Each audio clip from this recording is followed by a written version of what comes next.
In the red corner, sleek, slender, and timeless, the purists pick, the minimalists muse, a supermodel with superpowers. It has a headphone jack, a microSD card slot, no notch or punch hole for the selfie camera. It's a Sony Xperia 1 Mark VII. And in the blue corner, the tech titan with all the junk in its trunk, a 200 megapixel telephoto camera, a huge 200 millimeter tele-extender lens, and a massive 6,000 milliamp battery. It's the Vivo X200 Ultra. Both running the latest Snapdragon 8 Elite chipset, both rocking Zeiss T-Star coating on the cameras, and both bursting with flagship flair, but only one can take the Tech Edit crown. Hey guys, you're watching Tech Edit. My name is Basil, and this video is almost a battle of philosophies, photography philosophies, and smartphone philosophies in general. You've got the new hot thing in town, the Vivo X200 Ultra, which does everything differently. And you've got the classic, the Xperia 1 Mark VII, which brings back tried, tested fan favorites. So I'm going to compare these in a lot more detail. But before I do, if you're not already subscribed to Tech Edit, please do. It's how you stay on top of everything that I do. Kicking off with price and availability. And if you live in the US, neither of these phones are going to be on shelves in your local stores, unfortunately. Though the Xperia is available in Europe and the UK and other regions, it's expensive. It costs £1,399 for the 256GB version. There is a microSD card slot, so you can bump that up. But still, if you are going to import it though, you can expect smoother integration with Western services. I'll come on to things like Spotify integration, which is baked into the volume controls, which is very cool. Now, the Vivo X200 Ultra is only available in China. You can import it. It costs significantly less, as do most Chinese phones, £850 around that for the 256GB version. You can get it in a 1TB version as well as a 512GB version. Now, I'll come on to software, but it's going to be a little bit more limited in terms of the out-of-the-box experience, but you can get all your core Google apps, including Google Wallet and mobile payment, working on here. As far as the designs go, both of these phones are flagships. They feel premium. The Xperia is lighter and it feels more comfortable in the hand. It isn't quite as unwieldy, and it isn't just about that camera bumper. 197 grams with flatter sides that are easier to grip. They're slightly ribbed. There's kind of like a texture across them.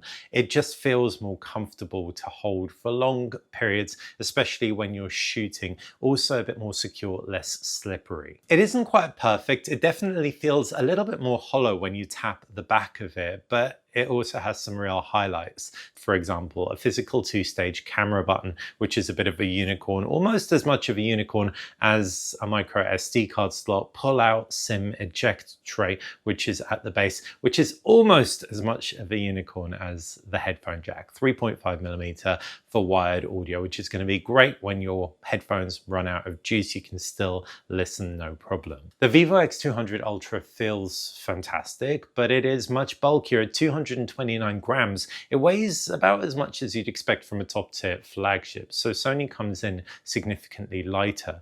The X200 Ultra also has a lot more curvature going on. The metal frame rounds off into the curved glass back, and I say curved, it's subtle curves, so it curves in only at the edges, and it's the same story for the screen. And then you have that statement camera bump, which looks really prominent, and I like it, but if you want something more subtle, then Sony is the clear winner here. It's also a fair bit more pocket friendly. If you like maximalist design, then you can go the whole way and pick up the tele-extender photography kit for the X200 Ultra, and it basically becomes Megazord. Onto the display, and the Xperia 1 Mark VII has a 6.5-inch panel, which is smaller than the Vivo X200 Ultra, making it more manageable. It's also significantly less sharp. It's got a Full HD Plus panel, over 100 pixels per inch less than the X200 Ultra. Nevertheless, it's completely flat, which many may prefer, especially gamers, and it looks good. It looks very good. Both phones have 120 Hz displays. Both are very bright, easy to see outdoors in direct sunlight. I tested them side by side, no issues there. But I will say the Xperia 1 Mark 7 had a little bit more blue color shifting off angle than Vivo's, which held integrity better even at extreme angles. In the settings, Xperia gives you a lot of granular control over everything, including the BT 2020 color space, and you can also customize white balance, etc. to match your preferences. The Vivo X200 Ultra screen is excellent. It's a QHD Plus AMOLED panel, 6.78 inches, so it is bigger. You do have a bit of interruption there with the punch hole selfie camera, which you don't have on the Xperia, so there is that. But still, I do prefer Vivo's quality. Like I said, off angle, it's stronger. And I actually quite like the quad curve, especially when you have Android gestures where you swipe in from the left or the right. It just makes the whole swiping in experience feel a little bit more seamless. Out of the box, it defaults to Full HD Plus when it renders the interface, but you can bump that up to Quad HD Plus. And so each has its strengths. Do you want a sharper screen with better viewing angles or an uninterrupted, totally flat display? Diving inside these screens, and both of these phones run Android. Now, this is another area that the philosophies really clash. You have a very classic, almost stock take on Android from Sony. Really iterative updates over the years, really nice and clean. There are some highlights, like I mentioned earlier, the Spotify integration in the volume control is fantastic. So change the volume, and you can even manage, for example, Spotify Connect devices directly. It's really intuitive. There's also SideSense, so you have quick access to Bluetooth, Wi-Fi, and other features you want to toggle on and off, and apps that you use frequently. I will say I really do like Sony's interface, so I do wish aspects of it were brought up to speed a little bit. For example, you can't resize folders, which you can do on most other Android interfaces now, albeit not stock Android. So that's just something for Sony to keep an eye on. As far as Origin OS, which is what's powering the Vivo X200 Ultra along goes, it's much more maximalist. Again, you can do a lot more. There are more extensive widgets that are proprietary to Vivo, and they're very feature rich. There's obviously, this being a Chinese phone, a lot more Chinese in the interface that you'll have to contest with. You won't get Gemini voice assistants, for example, integrated directly with a long press of the power button. So you want to bear that in mind, but both definitely have their pros and cons. I will say, in terms of personalization and customization, you can take it further with Vivo. When it comes to a clean out of the box experience, Sony wins that one. A quick checklist of the apps that do and don't work if you're importing either of these phones. Google Wallet works with both. Google Play Store works with both. So you can pay and download your favorite apps. YouTube, Maps, Gmail, they all integrate directly with both of these phones if you're importing them. Android Wear is going to be a little bit more trouble if you've got the Vivo. There are workarounds apparently, but I haven't tried them, so be sure to research that. But Android Auto also works across both of these phones. Not all Chinese phones, just Vivo phones. I was also really impressed with the Vivo X200 Ultra. I could easily load up the Google phone dialer and messages application, which I struggle with on other Android phones I import from China. So Vivo's done a great job of making this very importable, but the natively Western Xperia 1 Mark 7 will give you a more seamless experience when it comes to even restoring your old backup from your previous phone onto here, which isn't something you'll be able to do with your Vivo, at least not using Google's platform. We need to have a quick chat about biometrics, and there is a side-mounted fingerprint scanner on the Xperia 1 Mark 7 and an ultrasonic fingerprint scanner on the Vivo X200 Ultra. The side-mounted fingerprint scanner is frustrating at best. I had to load my finger up or my thumb 3 times, and then I got pretty consistent results, 90% accuracy, but sometimes I just won't be able to get into my phone without having to punch in my code, whereas the ultrasonic fingerprint scanner on the Vivo X200 Ultra worked pretty much every single time, even when my hands were a little bit damp after doing the washing. So there is that to consider, but also the Vivo supports Face Unlock. It isn't super secure Face Unlock, so nothing like Honor, for example, or Apple, but it's still there if you want it, whereas Sony unfortunately doesn't. So biometrics are significantly weaker on the Xperia 1 Mark VII. I mentioned the two-stage camera button as well. It's worth noting Vivo also has a camera button. It's touch sensitive and that adds benefits. You can slide across it, for example, in order to zoom in and out, and it's really intuitive like that. However, I do really like the Xperia 1 Mark VII's spongy, then click feedback camera button. Both are two different ways of getting great results. Onto the cameras, and eagle eyes will spot that both of these phones have the word Zeiss on the back. Now, the Xperia 1 Mark VII has Zeiss T-Star coating, whereas the Vivo X200 Ultra has an entire Zeiss logo as well as a T-Star coating symbol. And that's because Vivo's partnership with Zeiss for the processing as well as the coating on the glass and the tele extender kit as well. So it's more integrated, but both of these phones are exceptional camera phones in their own right. I'm going to start with hardware. The Sony Xperia 1 Mark VII is a triple camera setup with two 48 megapixel cameras, a primary and an ultra wide, and there's a 12 megapixel zoom camera. The periscope zoom is a continuous zoom, which is an incredible feat of engineering. There's no denying that, but it hasn't changed over the last few years. And as a result, I'm not expecting the world from it because that 12 megapixel relatively small sensor matched with what has been in the past a softer lens than competing telephoto cameras with prime lenses. Yeah, it's probably going to be good, but it is unlikely going to be best in class, whereas Vivo, we know based on the fact I've done my review on this, is pretty much best in class for zoom with that 200 megapixel periscope camera, the large 1/1.4 inch sensor. There are also two 50 megapixel sensors for the wide and ultra wide, and the philosophies of focal lengths are also very different. On the Vivo X200 Ultra, you have a 35mm, which is the wide camera, you have a 14mm ultra wide, and then you punch into an 85, so it's a very even spread, whereas on the Xperia 1 Mark VII you have a very narrow ultra wide camera at 16mm. Then you have the 24mm primary camera, so only 8mm difference between the two, and then you have that 85mm to 170mm continuous zoom.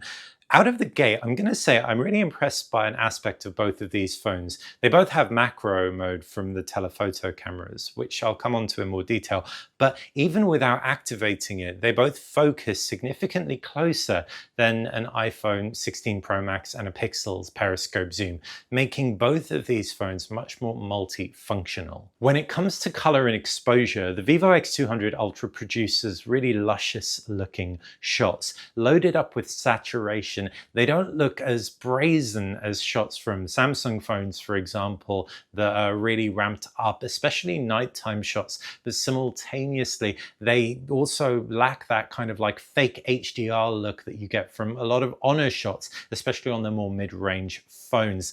You do end up with superior dynamic range to most phones on the market and better balance, especially at the native optical focal lengths. When you start zooming in more, that's when you're going to see more of an AI type effect. But you won't see that when you're punched all the way out at either 14, 35 or 85mm, heck even 170. Sony, on the other hand, produces flatter shots that create a better base for editing. Sometimes they can look more realistic. However, color balance isn't always superior on the Sony Xperia 1 Mark VII. Between the wide, ultra-wide and telephoto camera, the Xperia 1 Mark VII produced more color variance than the Vivo. It's worse at suppressing noise as well, and the dynamic range was weaker too, with more highlights blown out specifically, though it did do a good job of retaining shadow detail. Portrait photographers who prefer natural looking photos will probably prefer the Sony Xperia 1 Mark VII because it just does a little bit less, and as a result gives you a little bit more detail and realism.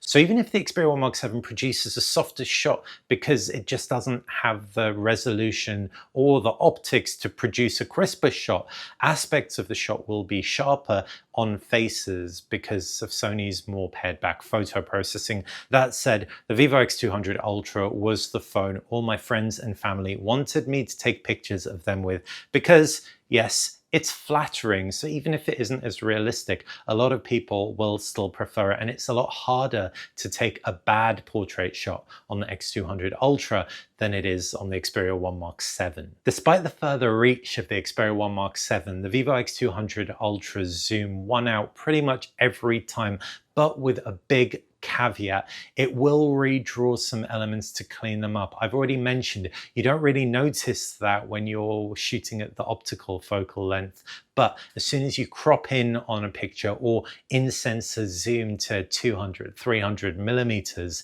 while the Sony phone's picture will crumble, Vivo's X200 Ultra will hold things together really impressively, but things will look too clean, almost sterile by comparison.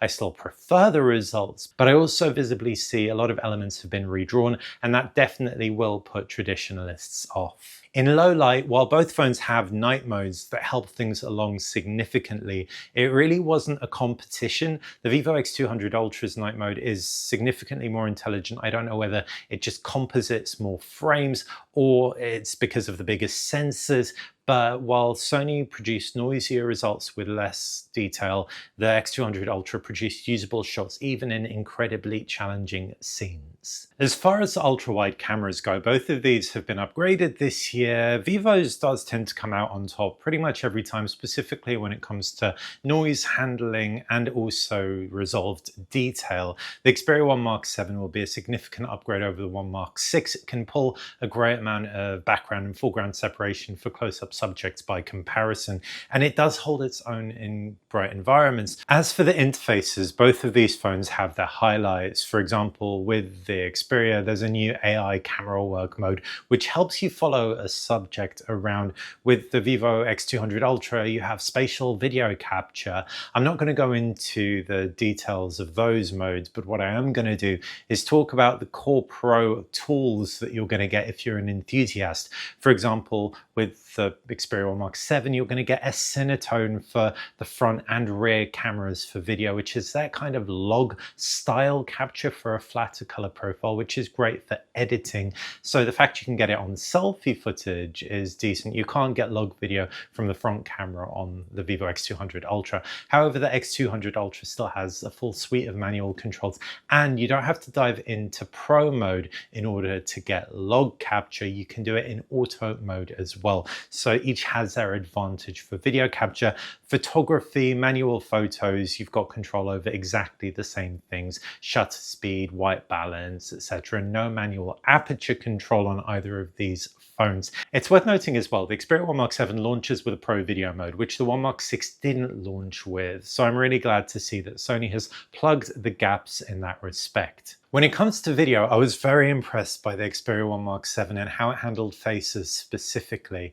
The Vivo X200 Ultra tries really hard to get maximum dynamic range, and that processing can really kind of mess things up when highlights are strong on a face, whereas the Xperia 1 Mark 7 produced more natural looking facial tones and didn't try as hard to sharpen everything up.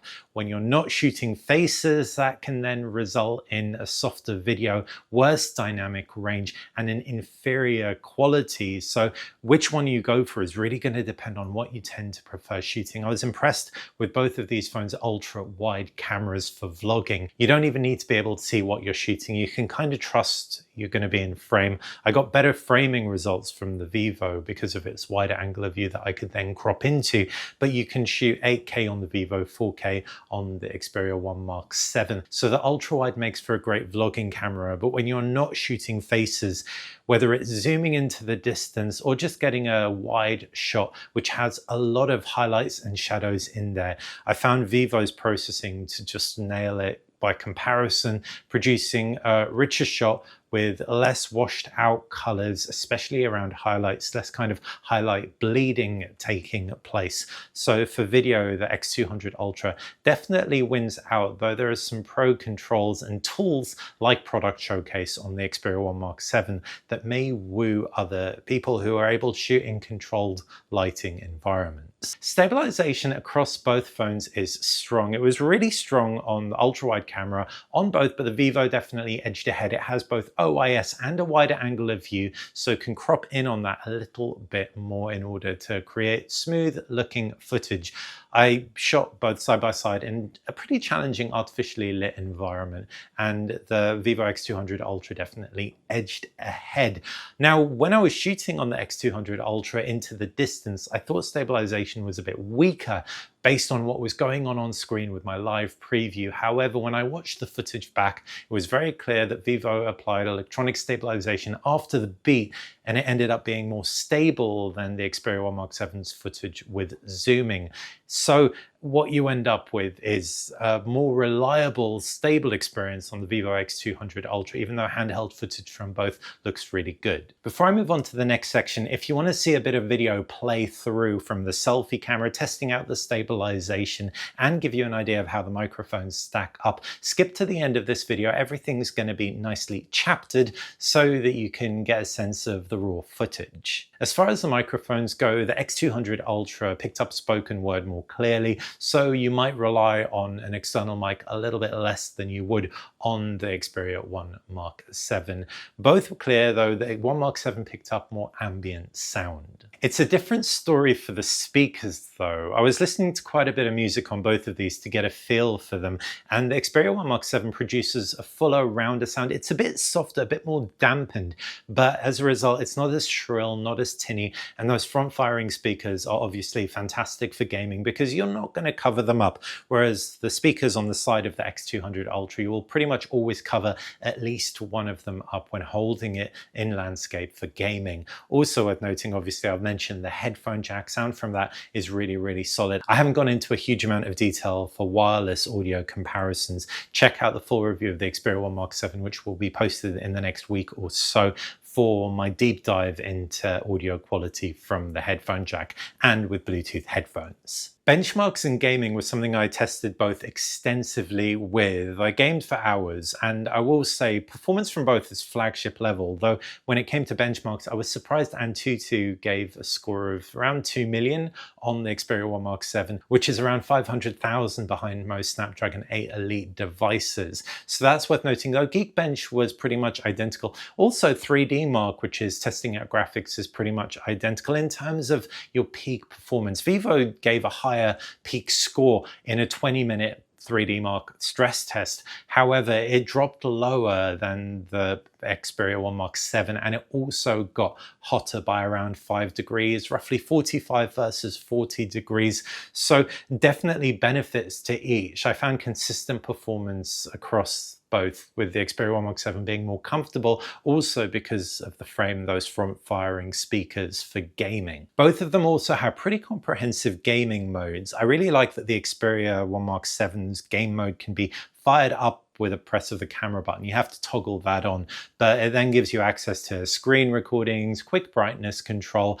and a few other features, including multitasking other applications. I love the Vivo X200 Ultra gives you a kind of bypass charging light, so if you need to charge your phone while you're playing, it will reduce the charging kind of speed in order to keep heat down. So each has their advantages, and both have control over the visuals, so you can change the display qualities as well. Gamers concerned about battery life, it'll be unsurprising to know that the Vivo X200 Ultra does last longer when gaming. An hour gaming session with 20 minutes across Honkai Star Rail, Wuthering Waves, and Genshin Impact, all at 60 frames per second max graphic settings, drained the Vivo X200 Ultra by 27% and the Xperia 1 Mark VII by 33%, so there isn't a huge amount in it, especially considering the battery capacity difference. I used both phones for an hour of Crunchyroll streaming, and the Vivo X200 Ultra drained only by 1%, which is pretty incredible, whereas the Xperia drained by around 4%. But my PCMark battery test was much closer. It gave me 17 hours and 52 minutes on the Vivo X200 Ultra and over 17 hours on the Xperia 1 Mark 7, which is much better than I was expecting from the Xperia, given the 5,000 milliamp cell in here versus 6,000 in the Vivo. As far as charging speed goes, this is where it's a clean sweep for the X200 Ultra. With its 90 watt fast wired charging, 40 watt fast wireless charging, I was able to get a full charge of this thing plugged in 50 minutes, whereas that took 80 minutes on the Xperia. But for anyone who prefers occasionally charging their phone, not taking it all the way to full, the Vivo X200 Ultra gave you a 50% charge in around 20 minutes, whereas that took 30 minutes on the Xperia 1 Mark 7. And so each of these phones is a winner in its own right. The Xperia 1 Mark 7 is really classical, it's less cumbersome, it also has that microSD card slot, that headphone jack obviously, and the improved ultra-wide is welcome, especially for vloggers. Anyone who wants to vlog with that selfie camera will get better results than any Xperia before it, and most of the competition as well. It's also much more than just a throwback or an expensive blast from the past.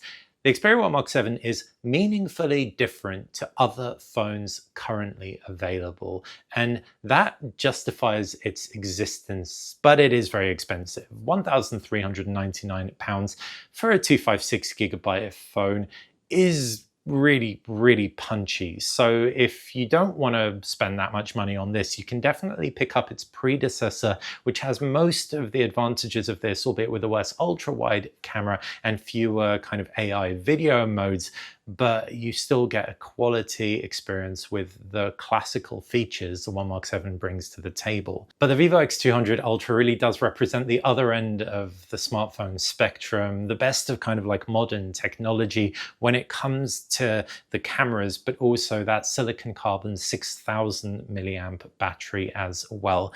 I really think this is the best point and shoot camera phone money can buy. It's tough to take a bad picture on it, even if results aren't always super natural. So if you're a photography geek and you want the most bleeding edge camera technology, then the Vivo X200 Ultra could well be for you if you're not afraid of the idea of importing your phone from China. But if you're more of a traditionalist, the Xperia 1 Mark 7 is probably your best shout, especially considering it's widely available in the West, albeit not in the States. What do you think? Vivo or Sony? Let me know in the comments section below. Hopefully you enjoyed this video, and if you've got any questions about either phone, ask away. Please do subscribe to the channel, and after this I'm going to let a bit of B-roll across both phones play that was too long to include in the main review. If you want to vlog using the selfie cameras on both of these phones, the first thing to note is the Sony Xperia 1 Mark 7 is much easier to grip. It's a little bit narrower, it's a little bit less heavy. There is a camera ridge, which is good from the Vivo because that provides a bit of support, but you really do need to make an effort to grip it on both sides. You can see the front cameras record up to 60 frames per second 4K, and that's what this is all being recorded at. Hopefully you can also get an idea as to how the audio stacks up. I'm going to flip to the ultra wide cameras now so that you can gauge how they compare for selfie video, because both of these phones have had upgraded ultra wides. Okay, so now I'm using the ultra-wide cameras on both phones. They're held side by side. Hopefully I'm comfortably in frame. Got a 14mm on the Vivo, 16mm on the Sony Xperia 1 Mark 7. I'll stand still for a little bit and just pan around, and if you do want to vlog on these cameras, this will be an idea as to what they'll sound like, look like potentially if you're hand holding. Using the ultra-wide cameras, Vivo has a slightly bigger sensors, so you'll probably be able to get a bit better foreground background separation, which you typically don't see on an ultra-wide camera. But you do, from both phones, have autofocus on the ultra wide, so they'll be able to keep my face looking nice and sharp. They're also both high resolution sensors as well. They have microphones around the back, so they should also comfortably be able to pick up my voice. There's a bit of background noise here, but not a huge amount. Now it's time to do a 4K handheld zoom test across both phones. Like I said, 4K, 60 frames per second. Now this is a bit of a challenge to like my hands, because especially with the Vivo, the more slippery kind of frame by comparison is harder to grip. At the ultra wide, you can see now this is what everything looks like. Pinch through to the 1x, so this is going to go in 35mm on the Vivo, and hardly any change in focal length. So this, I'd say, is the first criticism of the Xperia, is between the ultra wide and the wide, it's too small a difference, so it doesn't add enough meaningful value there. Having said that, if we jump through to the tele cameras, you've got 85mm on the Vivo, and you've got that 3.5x on the Sony. Based on what's going on screen, the Vivo looks like it's handling the dynamic range much better. It's also a bit tighter, but obviously with the Sony you can punch through to that optical 7.1x, and I can jump through to a digital crop. On screen, the Sony looks much more stable than the Vivo, but the Vivo looks like it's sharper and is handling the scene significantly better. But it'll be interesting to see how much post-processing is applied. But yeah, the handshake is really coming through on the Vivo with that digital zoom. Now going back to 1x, and if you're curious to know what 24mm will look like on the Vivo, this is it. So that's going to be pinched into the ultra wide or cropped in, which again on screen looks like it delivers a fair bit more handshake. Be really interesting to see how the computational photography stacks up. Now I'm going to punch in on a subject before I go, and we've got a bird on a branch, and I'm just going to go in all the way on the Vivo right there, and the furthest on the Sony, and the bird's gone, but the branch is still there. Really challenging to get it on both at this kind of zoom. So Sony only maxes out at 21.3x, and the Vivo maxes out at 416mm. So Vivo's a little bit tighter in there. Both of these phones have new ultra wide cameras, so I figured why not just test them out side by side when it comes to stabilization, because ultra wides are typically the best for stabilization across phones.